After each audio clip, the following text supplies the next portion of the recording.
Hi friends, இன்றைக்கி பார்த்தீங்கன்னா சூப்பராக ஒரு உடச்சி ஊற்றின முட்டை குழம்பு தான் நம்ம இன்றைக்கி வச்சுருக்கோம்.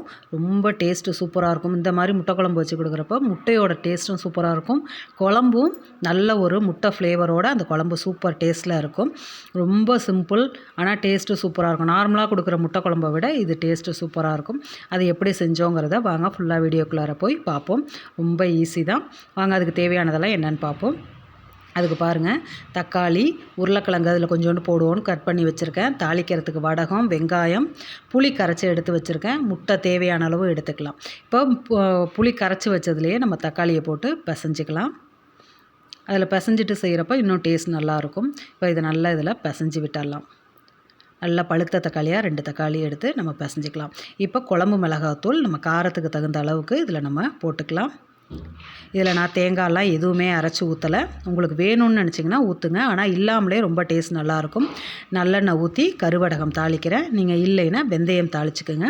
சின்ன வெங்காயம் ஒரு 20 வெங்காயம் நறுக்கி வச்சுருக்கதை எண்ணெயில் போட்டு வதக்கிக்கலாம். நம்ம இது எண்ணெயில் வதங்கின உடனே வெட்டி வச்ச உருளைக்கிழங்கையும் நம்ம அதில் போட்டு ஒரு எண்ணெயில் வதக்கிடலாம். அதையும் வதக்கிட்டு செய்கிறப்ப இன்னும் நல்லா டேஸ்ட் நல்லாயிருக்கும். இப்போ நம்ம கரைச்சி வச்ச புளி தண்ணியை இதில் ஊற்றிக்கலாம். தேங்காய் ஊற்றாமல் வைக்கிறப்ப இன்னும் டேஸ்ட் ரொம்ப நல்லாயிருக்கும். நல்லா கொதி வந்து பச்சை வாசம் போகட்டும். இப்போ நல்லா பாருங்கள், கொதி வந்து பச்சை வாசனம் போயிடுச்சு.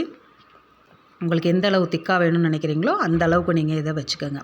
இப்போ கொஞ்சமாக நம்ம பூண்டு தோல் உரிச்சோ உரிக்காமலோ எடுத்து தட்டிக்கலாம். இந்த நல்லா கொதி வர்றப்போ இந்த பூண்டு தட்டினதை போட்டோம் அப்படின்னா ஃப்ளேவர் வாசம் ரொம்ப சூப்பராக இருக்கும். வீடே மணக்கிற அளவுக்கு நல்ல வாசம் வரும். இப்போ நல்லா கொதித்து வந்துருச்சு. வேணுங்கிற அளவுக்கு நம்ம முட்டையை உடச்சி ஊற்றி ஒரு 2 நிமிஷம் மூடி வைப்போம் முட்டை வேகிறதுக்கு. இப்போ நல்லா முட்டை வெந்து மேலே வந்து நிற்கிது பாருங்கள். சூப்பரான குழம்பு ரெடி ஆயிடுச்சு. இது குழம்பு டேஸ்ட்டு செம்மையாக இருக்கும். முட்டையும் டேஸ்ட் நல்லாயிருக்கும். குழம்பு சூப்பரான குழம்பு ரெடி ஆயிடுச்சு. இந்த வீடியோ உங்களுக்கு பிடிச்சிருந்துச்சுன்னா லைக், ஷேர் அண்ட் சப்ஸ்கிரைப் பண்ணுங்கள். தேங்க்யூ.